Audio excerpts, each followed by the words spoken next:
am Matthew Shimalo. Welcome to the Wealth Masterclass, where we teach you to make, manage, and multiply money. If you've been following us, fantastic. If this is your first time on this channel, please make sure you subscribe and leave a message, leave a note, leave a comment. Today, I'd like to share something with you about the enemies of business success.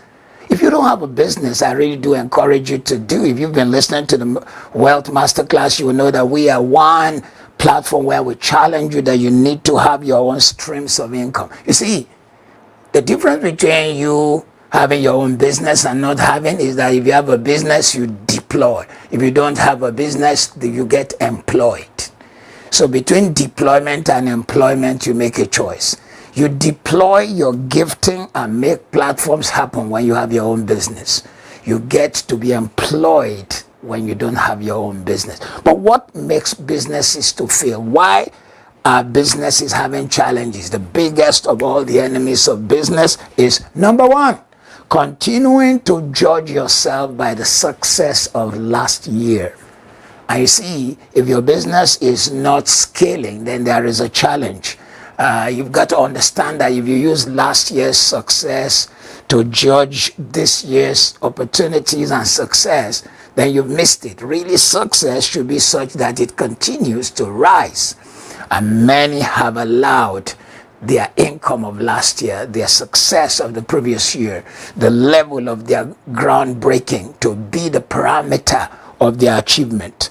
You've got to overcome this enemy, and you've got to learn to move forward. Because you see, if you're using last year's success and you stay on the same spot, suppose one or two of your major customers cancel, then you find yourself, in fact, regressing below last year. Number two enemy of success is building business on a great sale or campaign and not on philosophy.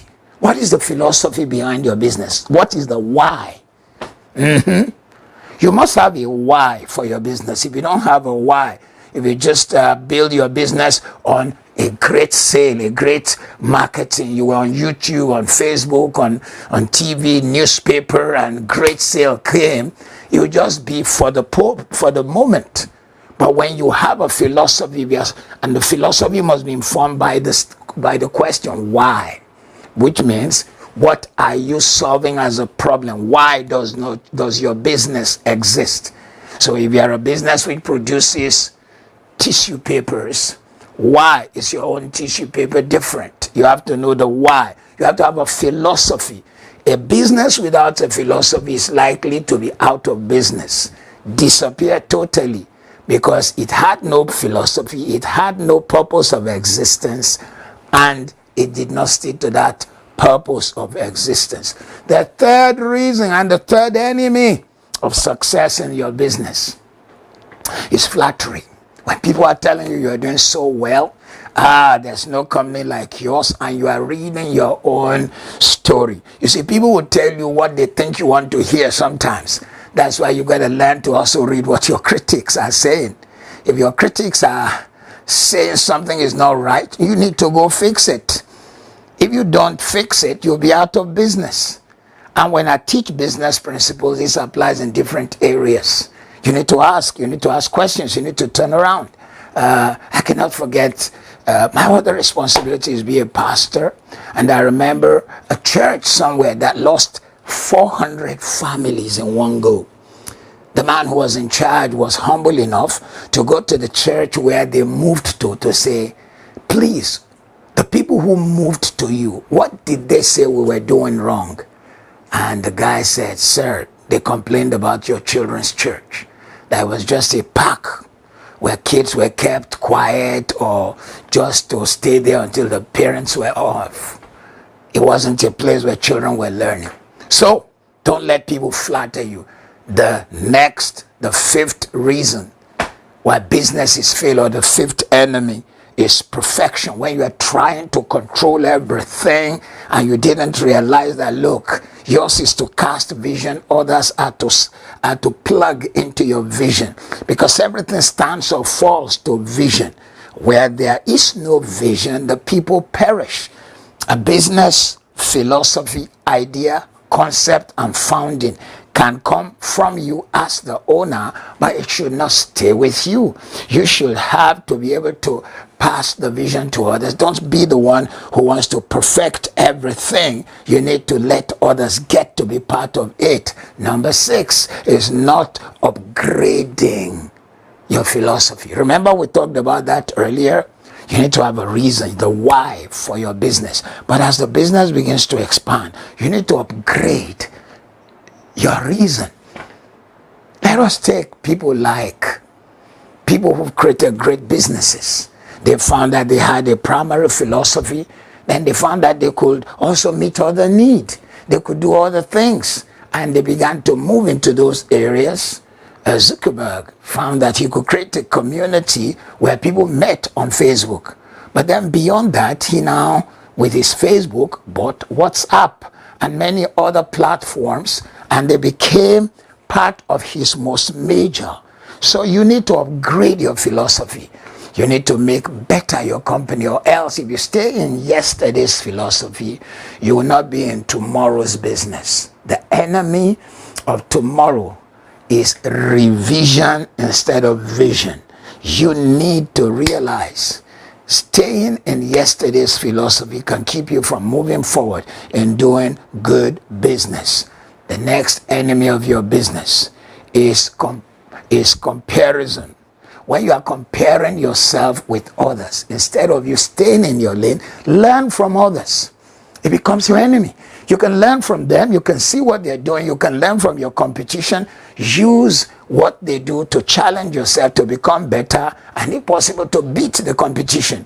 But if you are too busy comparing yourself with others, you might not be able to run properly in your lane, because your eye is not on your goal. Your eye is on the people you are comparing yourself with. The next enemy of your success in business is compromising your non-negotiables for short-term gains. Compromising your non-negotiables for short-term gains. If you live in a nation where bribery and corruption is rife, you need to have some non-negotiables where you say, this company wants to not just do business, it wants to be ethically right, wants to make a difference. We will not give bribe. We will run our business with this kind of ethics, no matter what the pressure comes. When you now begin to compromise those principles, you are doomed for failure, because you are moving away from your non-negotiables. There are other non-negotiables, like the philosophy of the time people get to work, the work ethic, the synergy of your staff, the sense of family of your staff. Once that is compromised, quality will be compromised, capacity will be compromised, and things will go down. Other enemies include speaking the same language to everyone, whereas you need to realize the person who buys $50 worth of product from you and the one who is doing a $200,000 business with you, you need to speak different languages to both. Same product, but they bring different values to you. So you should give them different incentives, different opportunities, different language. Of course, celebrating both, but appreciating the person who really have made your journey a true success. A true success. These and many others can be enemies of the success of your business. Oh, and if you've been staying with us, there was one last one I was going to give you, and that is making sure everything is legal. Never go into business with anyone without dotting the I's and crossing the T's and ensuring that the business steps were taken. You need counsel on that with a lawyer. What makes a contract a contract? What should we do before a contract is binding? If you don't, this is one of the reasons why some businesses go down. Word of mouth and even texts may not be enough. A telephone conversation can be denied. So these are many, and many are the enemies of business success. I hope you got something from today's teaching. Make sure you like it. make sure you go to our site, matthewashimalo.com, and leave a comment, follow us, and please get others to subscribe. God bless.